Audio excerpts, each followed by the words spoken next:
soy un esclavo del temor. ¿Cuántos hijos hay aquí? Yo soy hijo de Dios.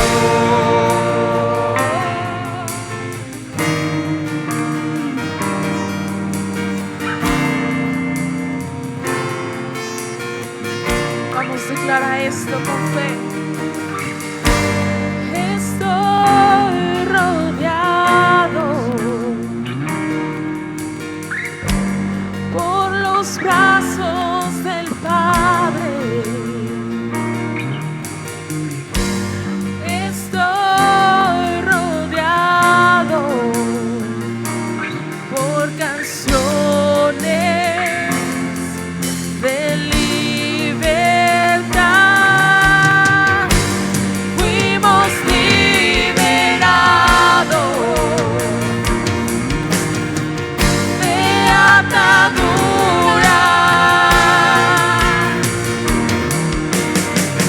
Somos los hijos y las hijas. Cantaremos libres.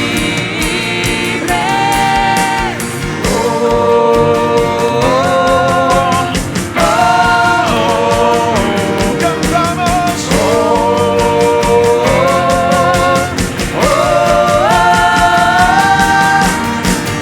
Abriste el mar para que yo camine. Tu amor ahogó todo el temor. Me rescataste y hoy cantaré. Yo soy hijo de Dios.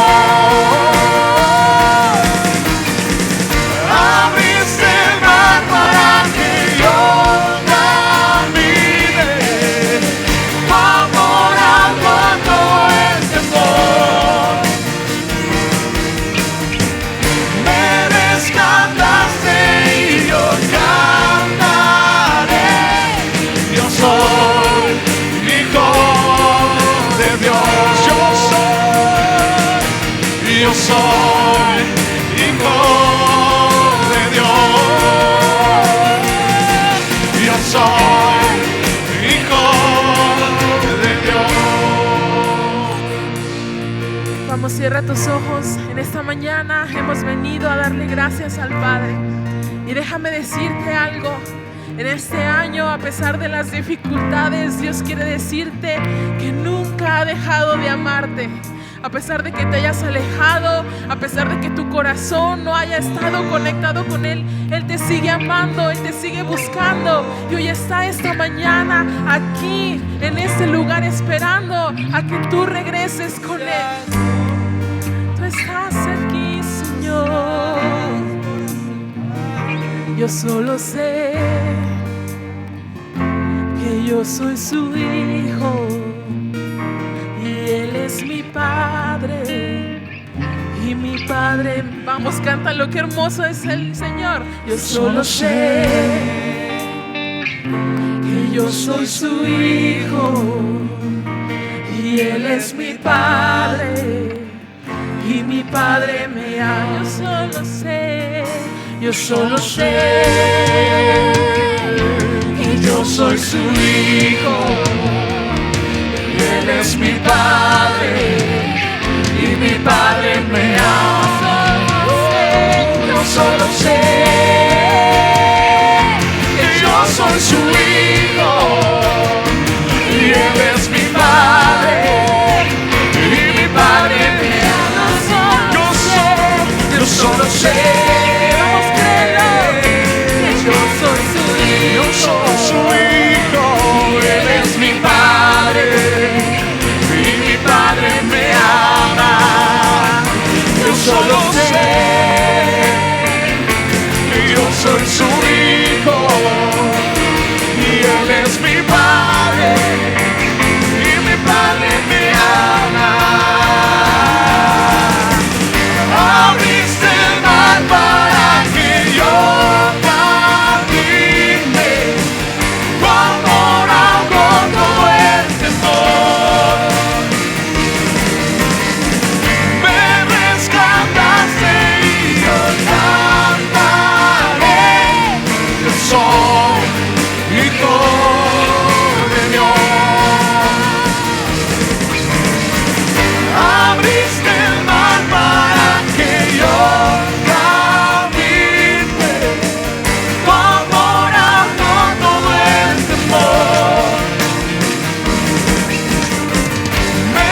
continuar hablando sobre el ministerio sacerdotal y vamos a hablar algo muy importante, muy importante, porque hablando del sacerdocio, aprendíamos que el sacerdocio descendía de Aarón, del hermano de Moisés. ¿Se acuerdan de eso?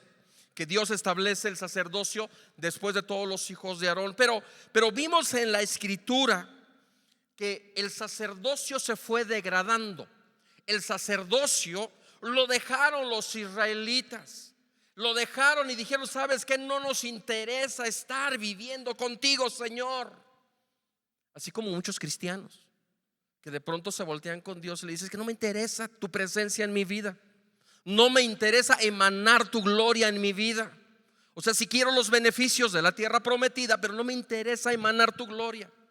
Y empezaron a rechazar la deidad, la presencia de sus vidas, y empezaron a abortar el ministerio sacerdotal. Ahora, tengo una pregunta. ¿Tú crees que nuestro Dios, para Él será desconocido nuestro proceder? ¿Tú crees que Dios no tomaría en cuenta o no sabría que Él constituye ese reino de sacerdotes para que emanen su presencia en el Antiguo Testamento, y Él no sabría que los seres humanos le iban a fallar? Respuesta: ¿sí sabía o no sabía? Claro que lo sabía, porque nuestro Dios conoce tu corazón y Dios sabe muy bien lo que vas a hacer con esta palabra saliendo de aquí de la iglesia. Y entonces Dios nos está diciendo: tienes que ser sacerdote. Pero Dios nunca falla, el que falla es el ser humano. ¿Qué hace el Señor? ¿Qué hace Dios cuando le fallan sus hijos? ¿Qué hace el Señor? ¿Qué hizo Dios en este caso cuando el ministerio sacerdotal fue abortado por todos los hijos de Aarón? El Señor siempre plantea una puerta lateral. Él siempre tiene un remanente para suplir las deficiencias de su pueblo. Usted sabe que usted es ese remanente que está supliendo las deficiencias del pueblo del Señor. Dios apartó al pueblo de Israel para que ellos fueran su expresión, para que ellos fueran la luz del mundo. Pero el pueblo de Israel falló. Pero Dios tiene un remanente para cubrir esa falla, y ese remanente eres tú. Porque si el pueblo de Israel falló para hacerlo, hoy tú y yo no debemos de fallar. Hoy tú y yo debemos de ser la manifestación de su gloria, de su presencia, de su amor, de su voluntad, de su propósito a todo el mundo. Dios nunca falla en su propósito, siempre tiene un remanente. Dios llamó a la nación de Israel, ahí en el Éxodo 19:6, ya lo habíamos leído, para que fuera un reino de sacerdotes, pero abortaron. Y lamentablemente se apartaron del ministerio sacerdotal. Pero Dios, allí en Números capítulo 6, abre una puerta lateral para que todas aquellas personas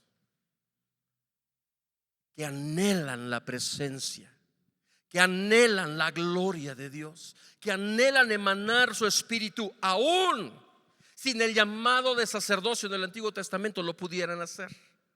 Esto significa, mis amados, y esto me da miedo, esto significa que muchos de nosotros, Dios nos está poniendo la charola de alimento, de comida, y la está poniendo enfrente de nosotros y nos está diciendo: sírvete. Y nos está diciendo: tómalo. Y nos está diciendo: vívelo, experimentalo. Pero muchos de nosotros lo que hacemos es: no me interesa tu presencia, no me interesa tu gloria, no me interesa estar contigo. Entonces, ¿qué hace el Señor? El Señor tiene que abrir una puerta lateral para darlo a las personas que lo quieren.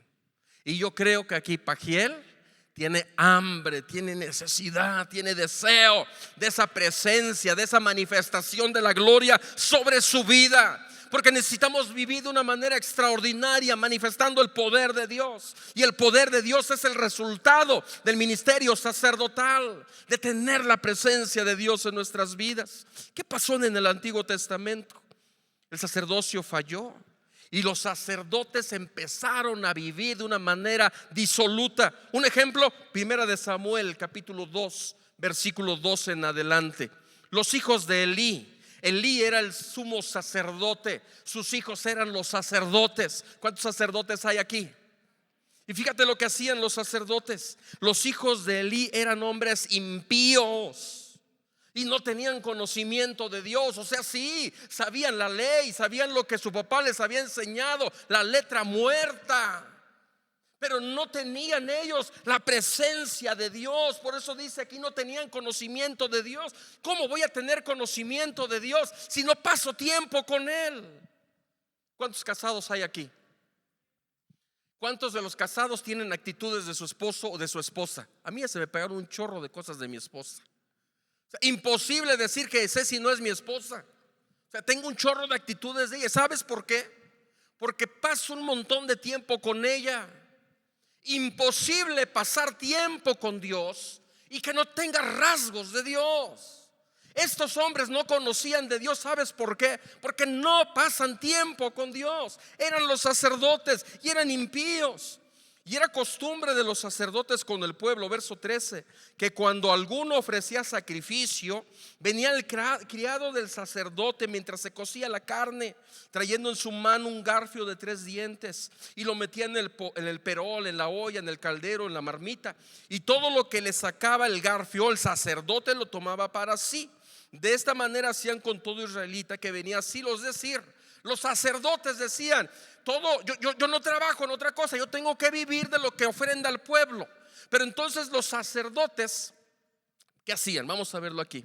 Asimismo, antes de quemar la grosura, venía el criado del sacerdote y decía al que sacrificaba: da carne que asar para el sacerdote, porque no tomaré de ti carne cocida, sino cruda.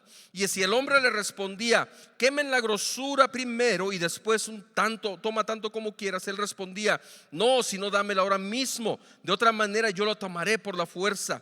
Era pues muy grande delante de Jehová el pecado de los jóvenes, porque los hombres menospreciaban las ofrendas de Dios. Los sacerdotes menospreciaban las ofrendas de Dios. Venían las personas a hacer sacrificio y traían la ofrenda para el sacrificio, y se tenía que quemar. Y la carne, cuando se cose, ¿cuántos saben que reduce la carne? Entonces el sacerdote tenía que tomar de esa carne ya reducida para su manutención. Pero estos cuates, los hijos del sacerdote Elí, ¿saben qué hacía? Antes de que se quemara la carne, antes de que se presentara la ofrenda, agarraban la carne cruda y entonces agarraban más de lo que tenía que hacer. Y si el pueblo le decía: ¿sabes qué? No debes de hacer eso. ¿Tú quién eres? Yo soy el sacerdote y os digo aquí lo que se tiene que hacer. ¿Y sabes qué hacían con esa carne cruda los sacerdotes? Iban a la puerta de atrás del templo y ponían su tianguis y empezaban a vender esa carne y empezaban a hacer negocio. Y por eso es que dice la escritura: era muy grande delante de Dios el pecado de los jóvenes, porque los hombres menospreciaban las ofrendas de Dios. Era el pecado de los sacerdotes, era terrible. Ahora, cuando está pasando esa decadencia del ministerio sacerdotal en el Antiguo Testamento, Dios levantó a un hombre que se llama Samuel. Y este Samuel, en 1 de Samuel capítulo 1 versículo 1 al 2, no era de la familia de Aarón, no era de los levitas, de la tribu de Leví. Él era Éfrata, de la tribu de Efraín. Pero Dios, al ver que su pueblo de sacerdotes había desechado su presencia, Dios levanta un hombre con el voto de nazareato. Y entonces dice la escritura que la mamá de Samuel lo consagra y empieza a hacer en su vida todo lo que tiene que hacer para sustituir al ministerio sacerdotal. Y eso es muy bueno, pero eso a mí me da miedo, porque hombres y mujeres que deben de emanar la presencia de Dios, que deben de tener la gloria de Dios en su vida, se han dedicado a decir: sabes que a mí no me interesa. Y Dios entonces levanta otro grupo de personas que no tienen que ver con el sacerdocio, pero que sí tiene que ver con un alto grado de compromiso hacia quien es Dios. Y sale entonces ahí Samuel. Ahora, eso estoy hablando del Antiguo Testamento, pero viene la pregunta para nosotros. Ya entendimos que tú y yo somos reyes y sacerdotes para nuestro Dios Altísimo, y que tú y yo tenemos que tener una vida consagrada, y que tú y yo tenemos que emanar la gloria de Dios, la presencia de Dios, y que tú y yo tenemos un sacerdocio no de función, por función, sino un sacerdocio por posición. Cristo Jesús nos sacó de las tinieblas y nos puso ¿dónde? En su luz admirable. Y ahora Él nos ha colocado ahí ¿para qué? Para que anunciemos nuestras virtudes, nuestras buenas obras, nuestras buenas costumbres, lo mucho que conocemos de la palabra. No, nos ha puesto allí para que anunciemos las virtudes de aquel. Quiere decir que para que anuncies las virtudes de aquel, aquel ya no tiene que ser aquel, sino que aquel tiene que estar en ti. De tal manera que la gente cuando platica contigo, la gente cuando te ve, la gente cuando ve lo que haces, ve la gloria de Dios en tu vida. Ese es el ministerio sacerdotal. La pregunta es, en el Antiguo Testamento rechazaron el ministerio sacerdotal. Hoy que tú eres sacerdote para el Dios Altísimo, pregunta: ¿cómo está el sacerdocio neotestamentario hoy en ti? ¿Cómo estás viviendo el sacerdocio? ¿Está funcionando normalmente o hay deficiencia en tu sacerdocio? ¿Cómo está tu sacerdocio? Porque escúchame, seguimos siendo hijos de Dios. Seguimos siendo hijos de Dios. Pero como hijos, muchos de nosotros no estamos ejerciendo el sacerdocio como tal. Y dista mucho nuestra vida de ser sacerdotes a lo que estamos realmente practicando. Y si ahorita nosotros estuviéramos en nuestra vida, se estuviera escribiendo lo que te tendría que leer 3,000 o 4,000 años después, ¿qué se escribiría de nosotros? Y Dios depositó su gloria, su presencia, todo, la deidad en un pueblo para ser los sacerdotes, pero el sacerdote negó su presencia y empezó a vivir la vida de una manera disoluta, de tal manera que la presencia y la gloria misma de Dios no le importó a ese pueblo sacerdotal. ¿Se escribiría eso? No sé si es por la conciencia o algo, pero no contestan. Bueno, ¿qué es lo que sucede? Dios siempre tiene una puerta lateral, familia. Y la puerta lateral para que tú y yo podamos estar viviendo hoy el sacerdocio, ahí está en número 6.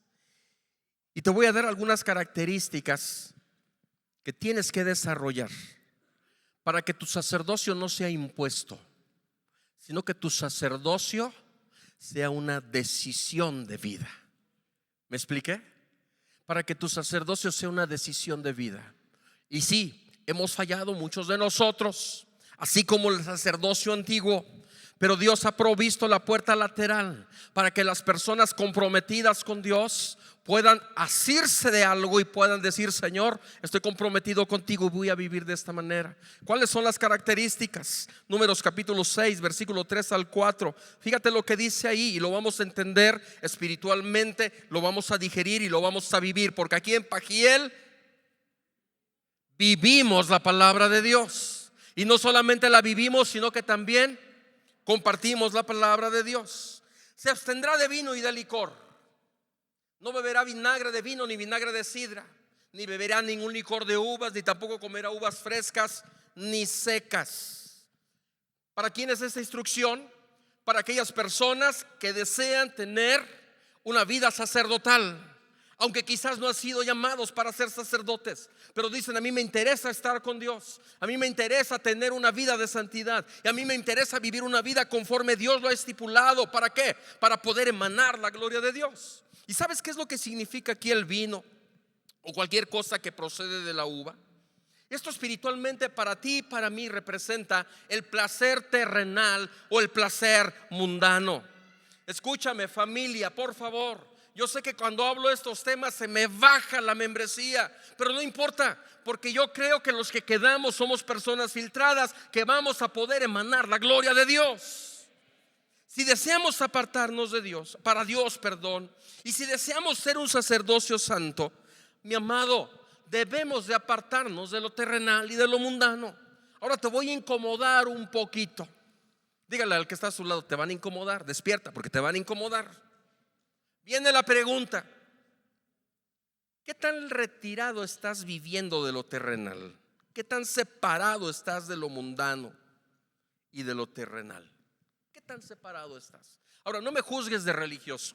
Yo soy una de las personas que creo que la creación fue hecha para nosotros y que nosotros debemos de disfrutar al 100 lo creado.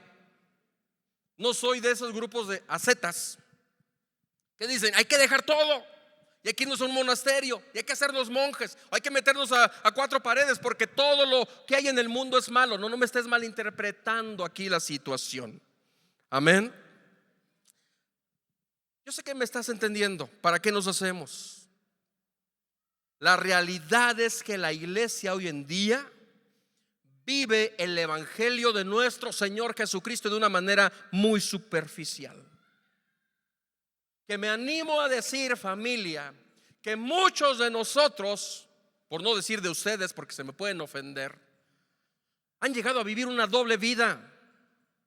Ay, ponga su manita así, y la palabra es como un espejo. Cuando le caiga duro algo digo, ay Señor, ayúdame a amar a este pastor porque nada más predica 2 veces al mes y me deja bien noqueado.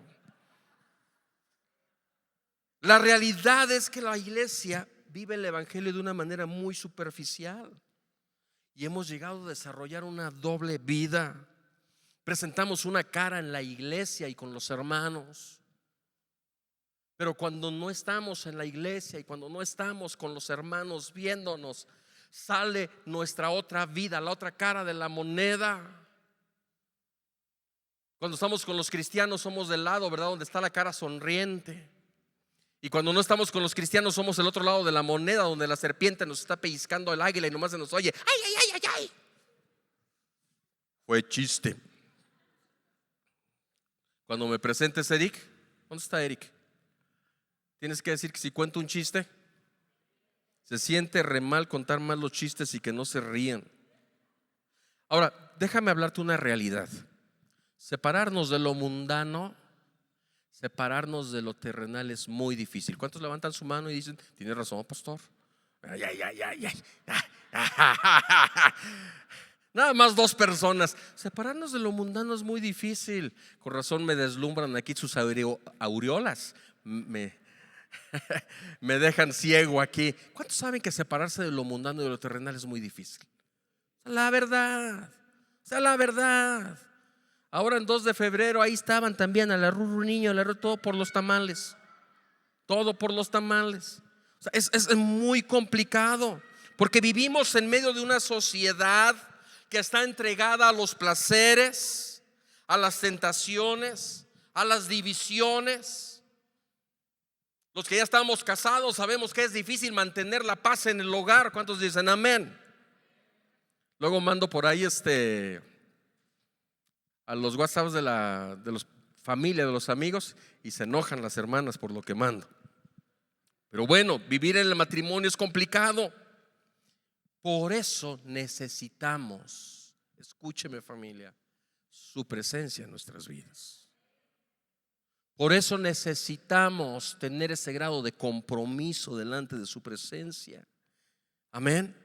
Necesitamos del conocimiento de la palabra para entender lo que es bueno y lo que es malo. Ahora, a mí no me gusta hablar sobre lo que es bueno y lo que es malo de mi propia manera de pensar porque es muy relativo. Y sobre todo estas nuevas generaciones que vienen extremadamente light, esas de cristal que por todo se ofenden y por todo lo que uno considera que es malo, a uno lo critican. Pero la palabra de Dios es radical. ¿Me estás escuchando? La palabra de Dios nos dice qué es bueno y qué es malo. Y ahora, ¿cuántos tienen ya aquí la mayoría de edad?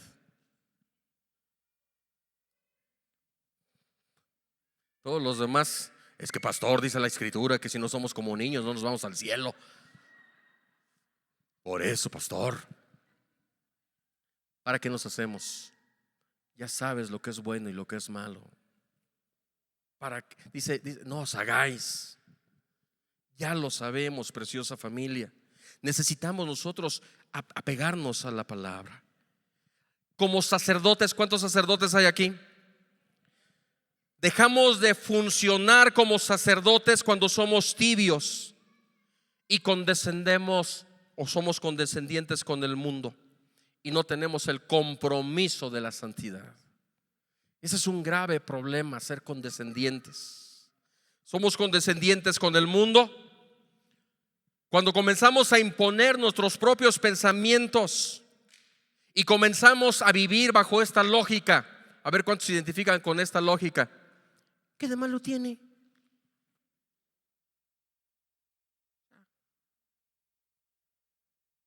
Los hijos, no, los papás.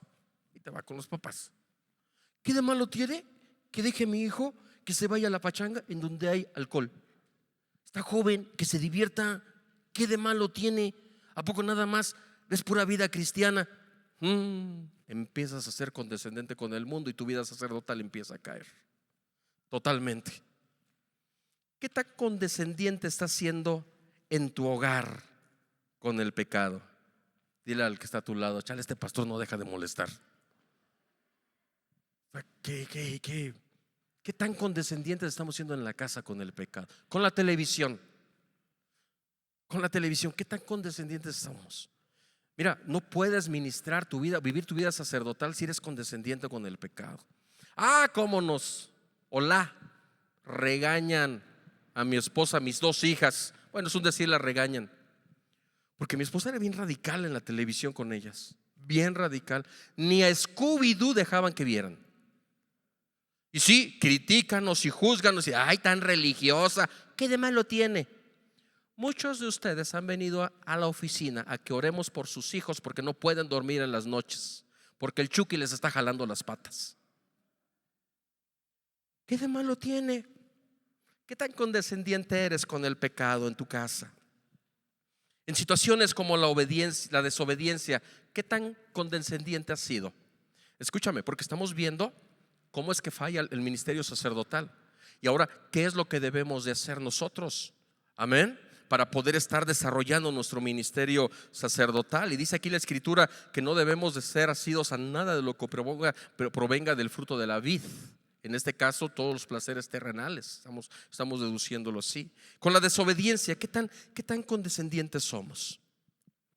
¿A cuántos se les hace fácil decir, hoy no voy a la iglesia? Levante la mano. ¿A cuántos se les hace fácil? Miren que la mayoría de aquí son quincenos. O sea, vienen cada 15 días a la iglesia. O sea, y nadie se va a ofender para que digan, pastor, pues a mí no se me hace difícil decir, el domingo que viene no voy a la iglesia, punto. ¿Qué tan condescendientes somos con lo que vemos y escuchamos en internet? Y esto es más con los hombres. Y lo hablo muy seguido porque cómo tenemos problemas en la iglesia en consejería con eso. Ya párale a la pornografía en el internet. Ya párale. Ya. Por eso te recomiendo que leas mejor estas Biblias. Si yo soy de los que está bien, traes tu Biblia en el celular, qué bueno, ahí traes un montón de versiones en la Biblia, un chorro de versiones en la Biblia. Pero este aparatito, aunque le pongas los miles de filtros existentes y por habidos y por haber, ay, te aparece hoy algo. Entonces ya párale, ahí tenemos Biblias. No ganamos nada en las Biblias. La intención es que tengan una Biblia física, que la puedan leer. Aquí nunca te va a llegar un mensaje más que del Espíritu Santo de Dios. De pronto te va a llegar y es el Espíritu Santo que te dice, lo que quiero decir en esta situación es esto y aquello otro. Ahora, mi amado, te voy a decir una realidad. Cuando esto ocurre en tu vida, tarde que temprano vas a sentir un vacío dentro de tu vida, dentro de tu persona, dentro de tu corazón, dentro de tu familia, dentro de ti mismo. Y claro, un vacío que tiene la forma de Dios y que nada lo va a poder llenar en tu vida. La consagración completa es un desafío para el pueblo el día de hoy, mi amado, para poder vivir el verdadero sacerdocio. Lamentablemente la degradación del sacerdocio el día de hoy está fuerte y el Señor necesita a los de la iglesia de Pajiel que seamos pioneros, que seamos punta de lanza y que se pueda decir: en ese lugar no sé qué pasa, pero cada domingo a las 11 de la mañana hace vibrar y hace simbrar a todas las colonias alrededor. ¿Por qué? Porque manifiestan la misma presencia de Dios. Mi amado, este año tiene que ser extraordinario y Dios está buscando personas con definición, que sean definidas, que no estén con un pie a la derecha y con otro pie a la izquierda. ¿Quieres tener un año extraordinario? Sé una de las personas que esté definidas, decididas. ¿Qué dijo Josué? Yo y mi casa serviremos al Señor. Casa Pajiel. Casa Pajiel está constituida por hombres y mujeres de definición, por hombres y mujeres que de aquí en adelante van a decir: yo me voy a consagrar solamente a la presencia del Señor, porque mi ministerio sacerdotal es más importante, es más valioso que cualquier cosa o cualquier aspecto terrenal que me pueda ofrecer la vida.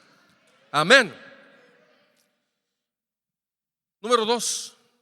Nada más tengo 4,595 puntos. Vamos al segundo. Números capítulo 6, versículo 5. Durante todos los días del voto de su nazareato no pasará navaja sobre su cabeza. O sea, no debe de cortarse el cabello. Ahora, ¿qué tiene que ver eso en lo espiritual? Bueno, la Biblia siempre nos da la respuesta. Primera de Corintios 11, versículo 14. ¿Por qué debería dejarse crecer el que hace el voto nazareo el cabello? Primera de Corintios 11, 14 dice: no se enseña la misma naturaleza que si el hombre tiene el cabello largo le es deshonra. Ahora, no te me quedes estacionado ahí en la cuestión del cabello. Si quieres dejarte el cabello largo, déjatelo hasta acá y hazte unas buenas trenzas. A los hombres estoy hablando. No te estaciones allí. Lo que estoy hablando, o lo que la Biblia está diciendo aquí en el voto nazareo, es acerca de que si el hombre va a hacer un voto para ser el sacerdote, él tiene que aprender a vivir en deshonra. ¿Cómo en deshonra?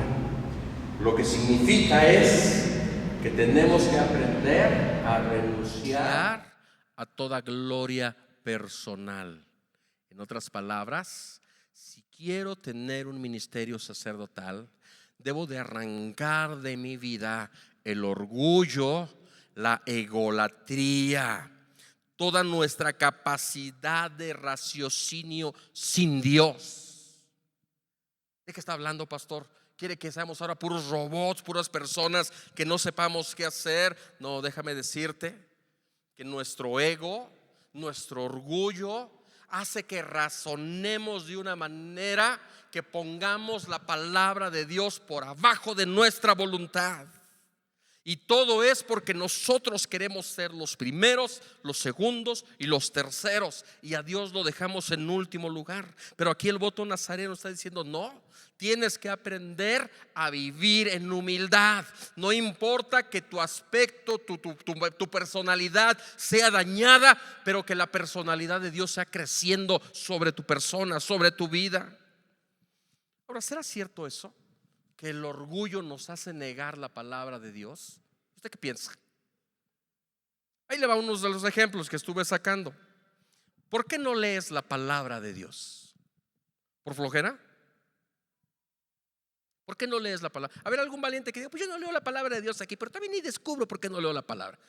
Dígame, pastor, ¿sabes por qué no lees la palabra de Dios? Por orgullo, por egocéntrico. Una persona orgullosa nunca se va a acercar a alguien a pedir consejo. Nunca. Y no va a pedir consejo porque su egolatría lo hace pensar que está bien. ¿Han conocido ese tipo de personas? ¿Sí? Bueno, ¿por qué no te acercas a leer la escritura? Porque crees que estás bien.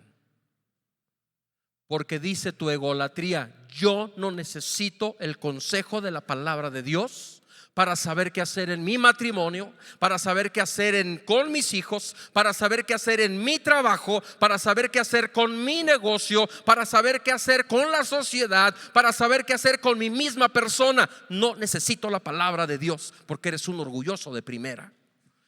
Y si quieres ser un verdadero sacerdote, tienes que cortarte el cabello. Y eso espiritualmente, de manera metafórica, que tu orgullo quede destrozado, que tú sientas y que digas: ah, caray, ¿qué está pasando en mi vida? Me veo horrible, no tengo la capacidad. Claro, te vas a ver hermoso solamente con la gloria de Dios en tu persona, y vas a tener la capacidad de resolver los diferentes problemas de la vida solamente con la ayuda de la bendita palabra de Dios. Ay, pastor, ¿a poco la palabra de Dios habla de todo? Oh, se nota que no has leído este libro. Te lo recomiendo. Es bueno, es muy interesante, tiene cosas muy nutritivas para tu vida. Te lo recomiendo, léelo. ¿Sabes por qué no asistes a las reuniones matrimoniales tú que estás casado y deberías de venir? Por tu orgullo, por tu egocentrismo. ¿Qué me van a enseñar ahí en la iglesia referente a los matrimonios? Tengo 80 años de casado. ¿Qué me pueden enseñar apenas aquellos? Es que no te vamos a enseñar nosotros absolutamente nada.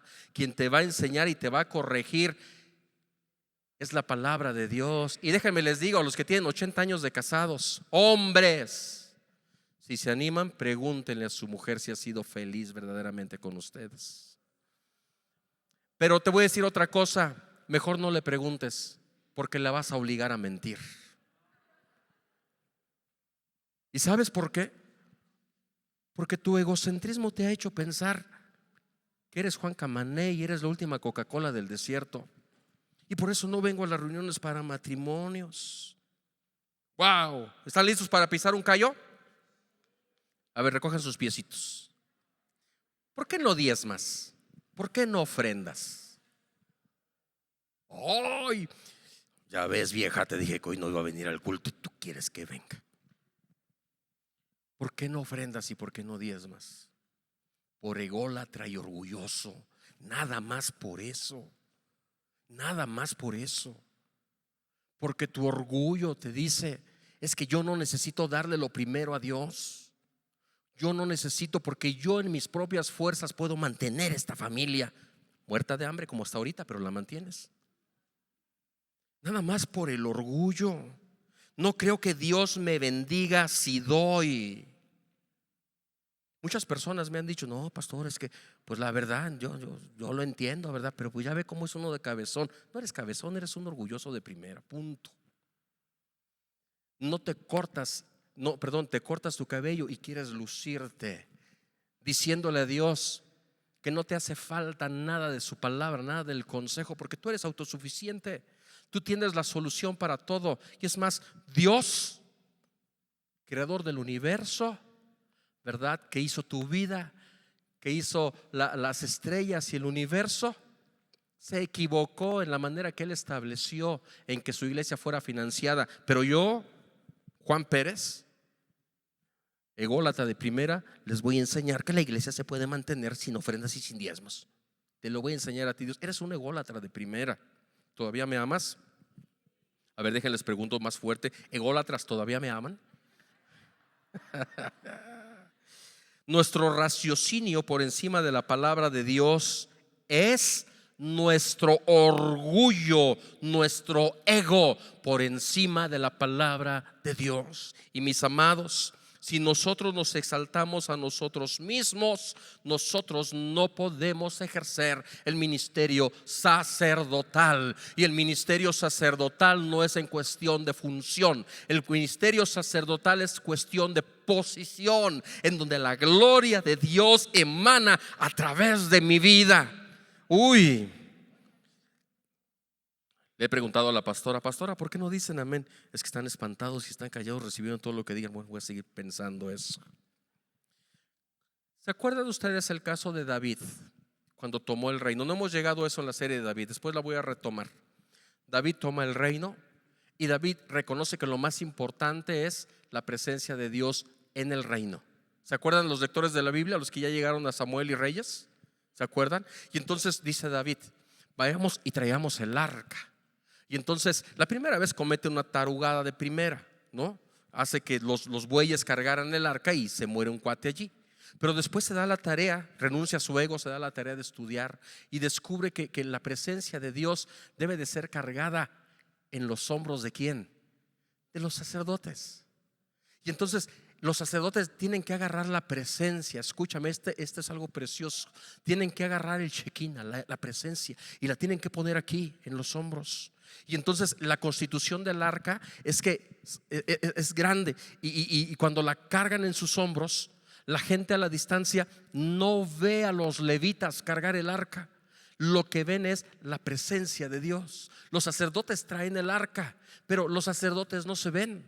Los sacerdotes no han dejado crecer su cabello, ¿verdad? Y los sacerdotes se han vestido de humildad de tal manera que lo único que se puede ver en el pueblo es la misma presencia de Dios.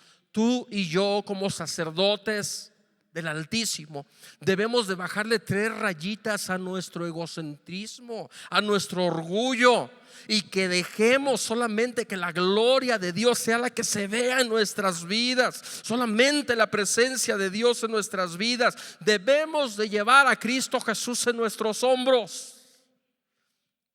Aunque se ofendan, debemos de ser ese burro que metió a Jerusalén, a Jesús, al templo. Que la gloria de Dios vaya sobre nosotros y que nosotros en nuestro egocentrismo dejemos de vernos. Ay, pastor, pero es que eso cuesta mucho. Claro, por eso dice Hebreos 13:13: salgamos pues a él fuera del campamento, llevando su vituperio. Quiere decir que tú tienes que aprender a cargar a Cristo Jesús, cargarlo, llevarlo, que su gloria se vea. Y no te debe de importar que te critiquen, que te juzguen, que te hablen, que te minimicen, digan palabras peyorativas por llevar la gloria de Dios en tu vida. Que no te importe. Hombre, compadre, usted debe de imponer su respeto aquí en el matrimonio. No. Cristo Jesús me dice que debo de amar a mi esposa y debo de tratarla como el vaso más frágil aquí en mi familia. Y si tú traes a tu esposa como trapeador, ahí te vas a arreglar con Dios, pero aquí en mi casa no. No, hombre, este es un mojigato, compadre. No me importa. Yo salgo del campamento y no solamente vivo la palabra, sino que la comparto, aunque la gente me critique y la gente me juzgue, porque mi egocentrismo y mi orgullo han descendido. Amén. Dale un aplauso al Señor para que los que se durmieron ya despierten. Número 3, número 6 al 7. Durante todos los días de... Ay, con razón se paralizó aquí el reloj. Ya vamos bien tarde. Durante todos los días de su nazareato para el Señor no se acercará a persona muerta. Ahora, aquí lo importante, ahorita vamos a hablar acerca del muerto, pero lo que quiero sacar primero es esto: ni por su padre, ni por su madre, ni por su hermano, ni por su hermana, no se va a acercar a ellos. Ahora, ¿de qué está hablando allí? Cuando fallece alguien de la familia, y sobre todo si son los papás, son los hermanos, ¿qué es lo que quieres hacer como miembro de la familia? Tus emociones están a flor de piel. ¿A poco no? En estos tiempos de pandemia que decían no se puede juntar nadie, decían, ¿cómo es posible? Y entonces las autoridades le bajaron 3 rayitas, ¿verdad? Dijeron 4 o 5 personas máximo, pero que sean los familiares más cercanos. Claro, porque las emociones están ahí a flor de piel. Entonces cuando dice aquí la escritura, no te acerques a muerto, que sea padre o madre, ahí lo que está haciendo mención la escritura es de la cuestión emocional, el afecto natural, el área de nuestras emociones. ¿Y sabes algo? En nuestro ministerio sacerdotal, tú y yo no debemos dejarnos influenciar por nuestra naturaleza almática, por nuestra mente, nuestra voluntad, nuestras emociones, nuestros pensamientos. ¿Quieres ser un sacerdote para el Señor? Deja afuera tus emociones. ¿Qué pasó con el antiguo sacerdocio en el Antiguo Testamento? El antiguo sacerdocio de pronto se van. Moisés se aleja del campamento, ¿verdad? Y el pueblo deja de ver manifestaciones. Y entonces el pueblo dice, no, yo necesito un Dios que satisfaga mis emociones, un Dios que satisfaga mis anhelos. Y entonces yo quiero ver para creer. Y empiezan a crear un Dios, un ídolo, que era un becerro de oro. Y entonces la gente ya empieza a ver algo y por sus emociones se de la presencia de Dios. El verdadero sacerdocio, escúchame, nosotros como hijos de Dios no podemos regirnos por nuestras emociones. El pueblo de Israel perdió el ministerio sacerdotal por sus emociones, por su emotividad. Se dedicaron a ver y a sentir. Y déjame te quito la venda de los ojos. El evangelio de Cristo no es de ver, mucho menos de sentir. Hoy en día hay predicadores que se han dedicado únicamente a vender la emoción y el sentimiento por encima del conocimiento de la palabra. Y cuando llega un predicador que les da el conocimiento de la palabra, el trabajo del otro predicador fue cerrarles los ojos y taparles los oídos, porque levantó y creó una iglesia almática. Y el alma, escúchame, nunca nace de nuevo. El nuevo nacimiento se produce en el espíritu. El alma se tiene que regenerar. Quiere decir que el alma está vieja. ¿Me escuchaste? Ahora apréndete esto. En la Biblia, todo lo relacionado a viejo es muerto, y hasta me puedo llamar a decir que ya es de influencia del enemigo. ¿El hombre viejo es de Dios o de Satanás? El hombre viejo. ¿A dónde se va a ir el hombre viejo? No estoy hablando de la edad, no se van a salir los ancianos de aquí, porque la Biblia dice que ahora que estamos en Cristo Jesús hemos nacido de nuevo y somos hombres nuevos. Si hay hombres nuevos, los que no han nacido de nuevo, ¿qué son? Hombres viejos. Y esos hombres viejos todavía están en esa naturaleza de pecado. ¿Quién recibe la unción poderosa del Espíritu Santo? ¿El odre nuevo o el odre viejo? El odre nuevo es renovado con la plenitud de la llenura del Espíritu Santo. Pero el odre viejo, ¿qué hace? Recibe la presencia y se rompe porque no lo aguanta. Te vas 5 minutos antes, no, porque ya te irías, ¿verdad? No te vayas. Porque quiero decir, mis amados, que tú y yo ya no podemos estar caminando basando nuestra relación con Dios en si lo siento o no lo siento. No puedes vivir tu sacerdocio de esa manera. Mis amados, hoy la alabanza estuvo bien fría. ¿Qué? ¿What?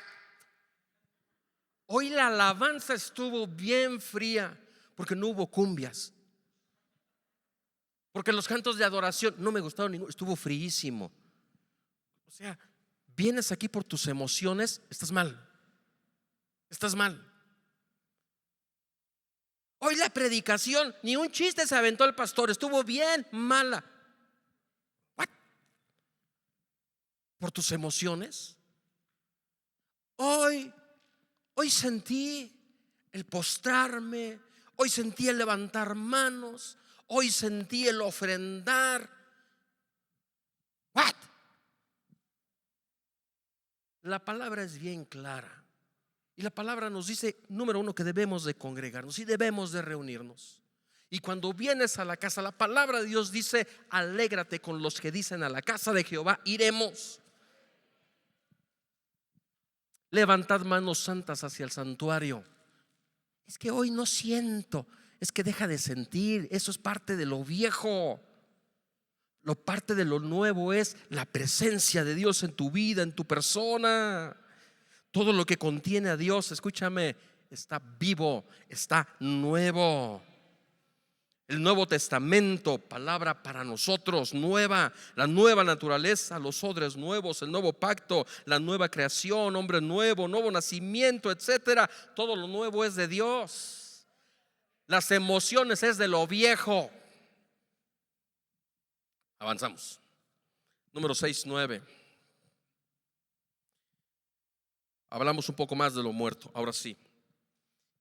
Pero si alguno muere repentinamente junto a ti y el nazareo contamina su cabeza consagrada, entonces se rasurará la cabeza. ¿Qué significa?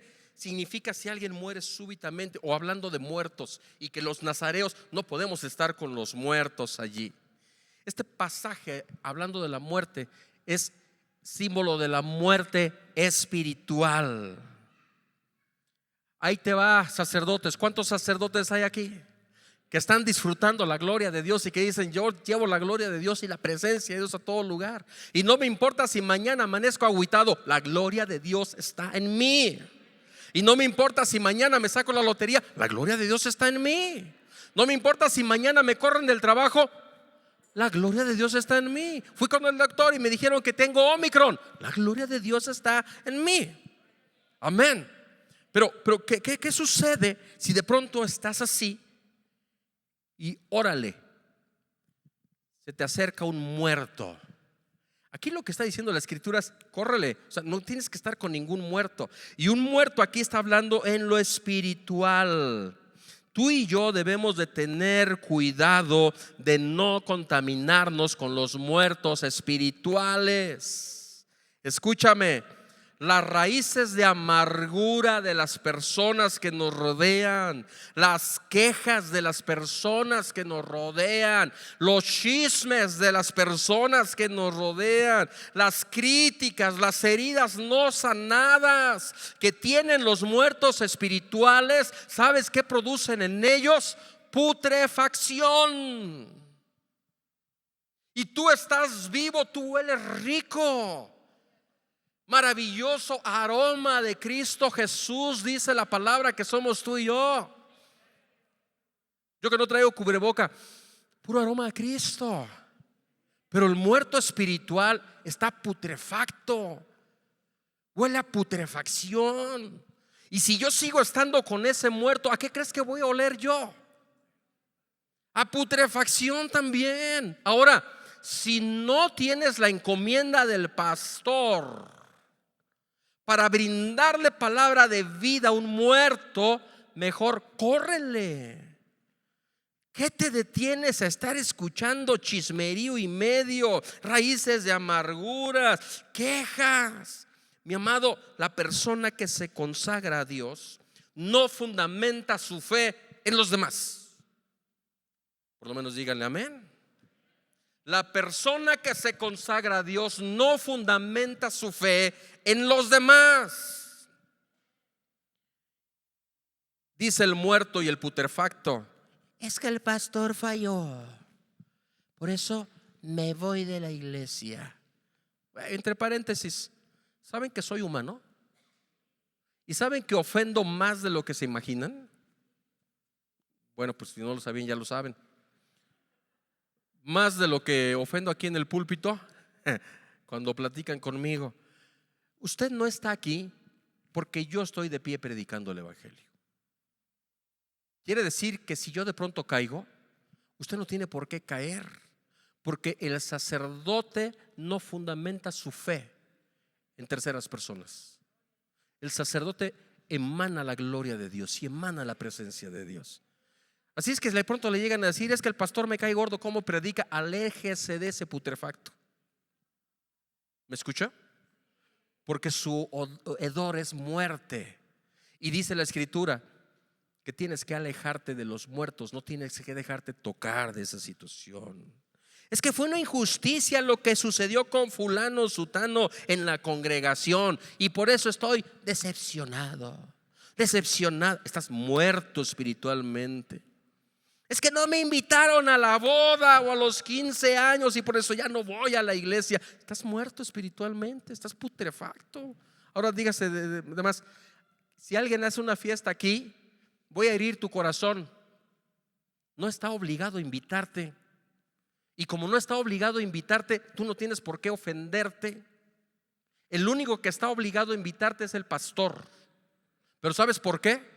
Porque las fiestas del pastor, la iglesia se las hace. Punto. Así que si alguien quiere estar en mi fiesta de cumpleaños, llega con su topercito y son bienvenidos. De ahí en fuera, nadie más está obligado a invitar a nadie más a la boda. Se nos ha ido gente aquí porque no los invitaron a los 15 años, a la boda, a la levantada. No, a la levantada no, ¿verdad? Se nos ha ido gente. Los muertos espirituales huelen ¿a qué? A putrefacción, hombre. ¿Para qué nos ¿A qué maquillamos las cosas? Eso huelen. Ahora, claro, hay gente que está muriendo espiritualmente.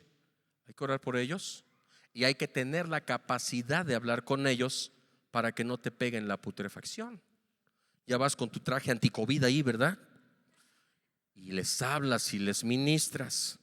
Ahora, ¿por qué es bueno que tú y yo vivamos en esa consagración? Esto es el clímax del mensaje. Número 6, 22, 27. Ahí te va.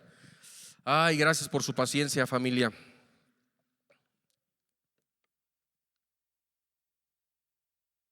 Pastor, prefiero que nos predique cada 8 días y nos predique 40 minutos. Apropiate de esto. ¿Estás listo? Dios habló a Moisés diciendo: habla a Aarón y a sus hijos y diles: así bendeciréis a los hijos de Israel, diciéndoles: toma esta bendición. Dios te bendiga y te guarde. ¿Cuántos quieren tener esa bendición de parte de Dios? Miren, hay un ejemplo que dice: dentro del hueco de tu mano. Hagan así y dejen un huequito en la mano. Queremos estar dentro de ese huequito de la mano de Dios, guardados y bendecidos. Davidcito, Jehová haga resplandecer su rostro sobre ti. ¿Sabe qué es eso? Palabra de Dios para Pajiel en este año. Una vida extraordinaria. Que de pronto está Julio, ¿verdad? Allá reparando lavadoras.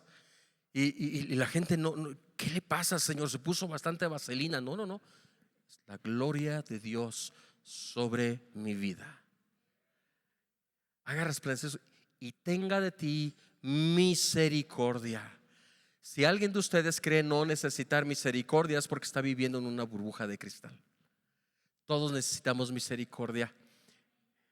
El otro hijo: Jehová alce sobre ti su rostro y ponga en ti su paz. Mire, levante la mano y diga: yo lo tomo, lo recibo y lo ministro aquí en mi corazón, porque Pajiel vive la palabra de Dios. Me encanta esa emotividad. Pero ya notó en dónde está escrito. Por eso me gustan estas Biblias. Los que tienen esta Biblia física, ábranla por favor. ¿Ya notó de dónde viene esa bendición? Del capítulo 5 y de los primeros versículos del capítulo 6. Lero, los que no traen Biblia de este tipo no pueden darse el lujo de ver así en primera instancia. Pero ahí tenemos Biblias. ¿Ya notó después de que viene? En el capítulo 5 habla acerca de cómo Dios está tratando con la iniquidad del sacerdocio del pueblo. Y entre otras cosas habla, número 1, acerca de que tenemos que quitar todo el pecado, la contaminación, los leprosos, símil del pecado. Número 2, está hablando acerca de la restitución relacionada a los pecados y a la prevaricación. O sea, si hemos juzgado injustamente, ¿cómo tiene que meterse esa balanza? Pero la mayoría del capítulo, pon atención a esto, familia, habla de los celos. ¿Y qué tiene que ver los celos con nosotros? Bueno, ¿de qué tipo de celos? De pronto en estas leyes del Antiguo Testamento decía: a ver, hombre, si crees que tu esposa ya se aventó un frizz por ahí con alguien, vas a ir con el sumo sacerdote y le vas a hacer pasar una prueba. Y la prueba va a ser que le vas a preparar un menjurje allí, ¿verdad? Y que en presencia del sumo sacerdote aquella se lo tome. Y si se lo toma y de pronto se hincha su estomaguito y se muere, es que sí, la adúltera había fallado. Que pague por su pecado y tú ve y búscate una de 20 años. Pero si no, es que no ha fallado y el malo eres tú. Entonces hay que darte unos buenos cachetadones. No es cierto. Pero ¿qué tiene que ver eso con nosotros? Espiritualmente, ese pasaje nos está hablando del celo que Cristo Jesús tiene de su iglesia. Su iglesia eres tú y soy yo. Y ahí lo dice la escritura, 2 Corintios 11 versículo 2.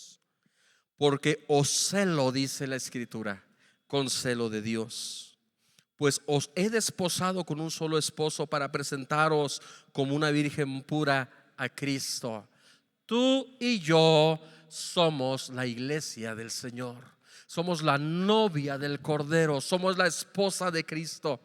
Y lo que nos está hablando el Antiguo Testamento es que Dios a ti y a mí nos cela con celo santo. Él anhela que solamente tú y yo emanemos su presencia. Él anhela que el motivo de nuestro corazón solamente sea Él. Él anhela que tú y yo anhelemos las 24 horas del día estar compartiendo con Él.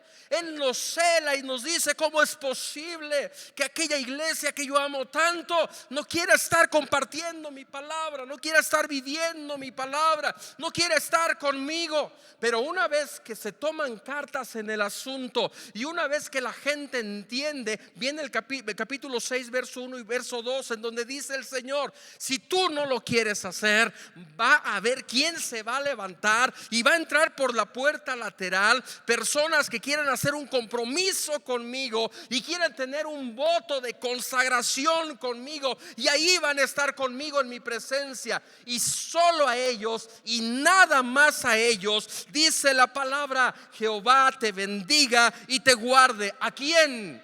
A los que viven una vida de definición, no a aquellas personas que abortan el sacerdocio, no a aquellas personas que no les importa lo que Cristo Jesús hizo en la cruz del Calvario, sino a aquellas personas que de pronto dicen: desperté y ahora sé que yo debo de vivir una vida sacerdotal intrínseca con el Señor. Su gloria y su presencia está conmigo.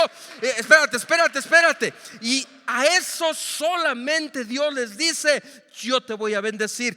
Número 6:24, yo te voy a bendecir y te voy a guardar y voy a hacer resplandecer mi rostro sobre ti y voy a tener de ti misericordia y sobre ti voy a alzar mi rostro y sobre ti voy a poner mi paz y voy a poner mi nombre sobre tu persona y te voy a bendecir. Apláudale al Señor y dígale: papá, yo quiero ser parte de esa gente. Póngase de pie. Póngase de pie, por favor. Mis amados, cuando consideramos estos aspectos, nos damos cuenta de que el ministerio sacerdotal, su reino, no es un asunto superficial e insignificante, mis amados. Es la misma presencia de Dios. ¿Por qué no funcionamos como un reino de sacerdotes? Los placeres terrenales, por la exaltación a nosotros mismos, que nos rehusamos a dejar de ser nosotros y que la palabra sea en nosotros, por el afecto natural o almático y por seguirle la corriente a los putrefactos. Apartémonos, mis amados. Amén. Este año es un año determinante. Decide apartarte para Dios, tú y toda tu familia.